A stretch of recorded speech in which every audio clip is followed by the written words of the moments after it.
Hello students, তোমরা পরমাণুর ইলেকট্রোবিন্যাস করতে গিয়ে একটা সমস্যার সম্মুখীন হয়তো হচ্ছ। সেটা কি জানো? সেটা হচ্ছে এই যে অরবিটালগুলোর এনার্জি অর্ডার কিভাবে আমরা মনে রাখবো।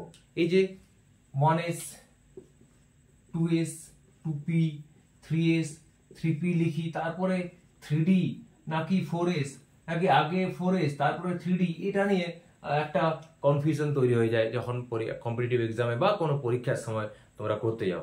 তো এটা তো ডেফিনেটলি রুলস আছে, আবহাওয়া প্রিন্সিপাল, তার সাহায্যে তোমরা হয়তো করেছো, কিন্তু সেটা তো টাইম টেকিং প্রসেস। তো চলো আজকে আমি এমন একটা সিম্পল ট্রিক তোমাদের শেখাবো যা স্টোরি টেলিং এর মাধ্যমে, যে এই সমস্যার থেকে তোমরা চিরকালের জন্য মুক্তি পেয়ে যাবে। অর্থাৎ যতদিন অবধি এই ইলেকট্রোবিন্যাস করবে ততদিন কোনো সমস্যা তোমরা সম্মুখীন হবে না। তো চলো এই ট্রিকটা আমরা জেনে নিই। তো একটা স্টোরি বলি। স্টোরিটা হচ্ছে এই, ধরা যাক তোমরা আমাকে কেউ জিজ্ঞেস করলে যে স্যার আপনার এডুকেশন লাইফটা কেমন। তো বললাম, ভালো করে শুনবে, তো বললাম যে আমি ছোট থেকে অনেক স্কুলে বা বিভিন্ন জায়গাতে পড়াশোনা করেছি। তো যেখানে পড়াশোনা করেছি সেখানে মিনিমাম 2 বছর, রাইট, আর ভালো লাগলে সেখানে আরও 2 বছর। তো কিরকম পড়াশোনা করেছি চলো শুনে নি গল্পটা। গল্পটা হচ্ছে, আমি বললাম যে আমি যখন একদম ছোট ছিলাম তখন আমার বাড়ির লোক আমাকে কি করলো, স্কুলে ভর্তি করলো, এবং কত বছর থাকবো, 2 বছর। তো স্কুল স্কুল রাইট, স্কুলে 2 বছর। নেক্সট তারপরে দেখা গেলো যে এখানে তারা বাবা মা দেখলেন যে এখানে ঠিকঠাক লেখাপড়া হচ্ছে না, কিছু শিখছে না, তো একে পাবলিক স্কুলে ভর্তি করে দাও। তো public school, public school, right.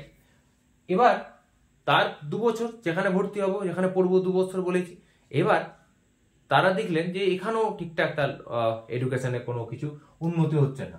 তো তারা কি করলেন না, দিল্লি পাবলিক স্কুলে ভর্তি করে দিলেন। Delhi Public school and Delhi Public school, right. এখানে 2 বছর পড়ার পর তারা দেখলেন যে এখানে ছেলের কিছু উন্নতি হচ্ছে।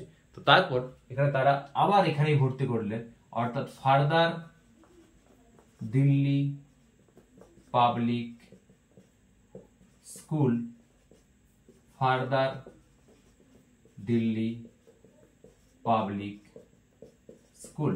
ওকে, তো আমার স্টোরি শেষ। তো স্টোরি কি, স্কুল স্কুল, স্কুলে 2 বছর, পাবলিক স্কুল পাবলিক স্কুল, তারপর Delhi Public school Delhi Public School, further Delhi Public School further Delhi Public school. এবার আমাদের কাজ কি, না আমরা প্রত্যেকটা ওয়ার্ডের ফার্স্ট লেটার নিব, রাইট। এটা তোমরা মনে রাখবে।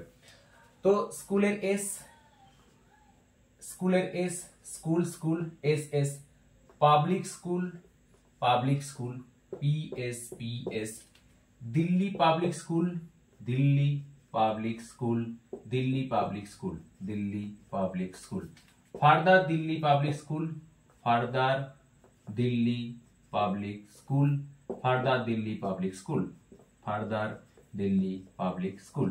বেশ, তো তোমরা এটা এত তোমাদের লেখার দরকার নেই, তোমরা মনে মনে বলবে, লিখবে এরকম, school school S S, public school, Delhi Public school, Delhi Public School, further Delhi Public School, further Delhi Public school, এরকম বলবে আর জাস্ট ফার্স্ট লেটার গুলো লিখে ফেলবে। এবার আমাদেরকে একটু মুভমেন্ট সায়েন্সটা বুঝতে হবে। দেখো, এস অরবিটাল কোথা থেকে শুরু হয়, 1 থেকে। আমরা জানি 2 থেকে এস শুরু হয় না, এস শুরু হয় 1 থেকে।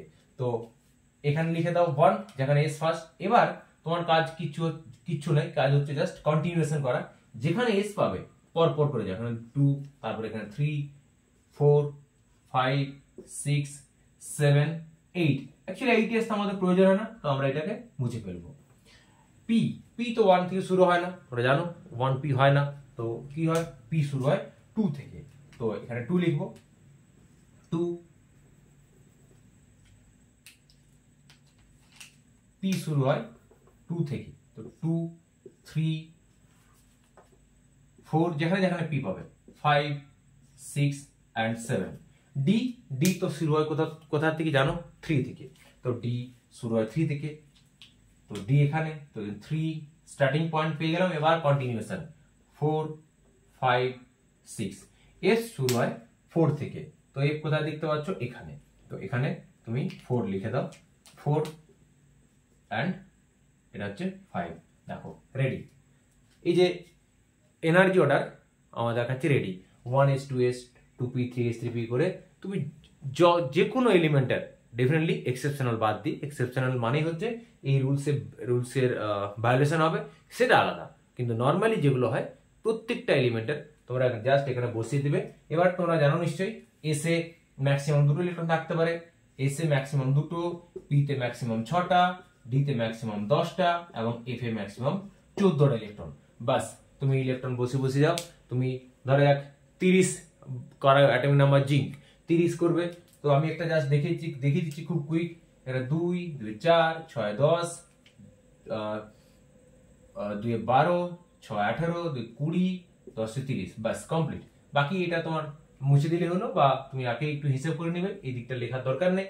তো 1s2 2s2 2p6 3s2 3p6 4s2 3d10 শুধু জিঙ্ক কেন, যে কোনো এলিমেন্ট যদি সেটা এক্সেপশনাল মধ্যে না পড়ে তাহলে প্রত্যেকেরই এইখান থেকে আমরা খুব ইজিলি এই ইলেকট্রন ম্যাচ করতে পারবো। জাস্ট এই সিম্পল ট্রিকটা মনে রাখো, কখনো ভুল হবে না, কখনো হবে না মানে কখনো হবে না। ফার্দার এর যদি পুরো ডিটেলস স্টাডি করতে যাও, আমার চ্যানেল টিকেএস কেমিস্ট্রি, সেখানে পুরো গিয়ে অ্যাটমিক স্ট্রাকচার প্লেলিস্টে গিয়ে সমস্ত কিছু ডিটেলস পেয়ে যাবে। তো ওখান থেকে চেক আউট করতে পারো। Thank you.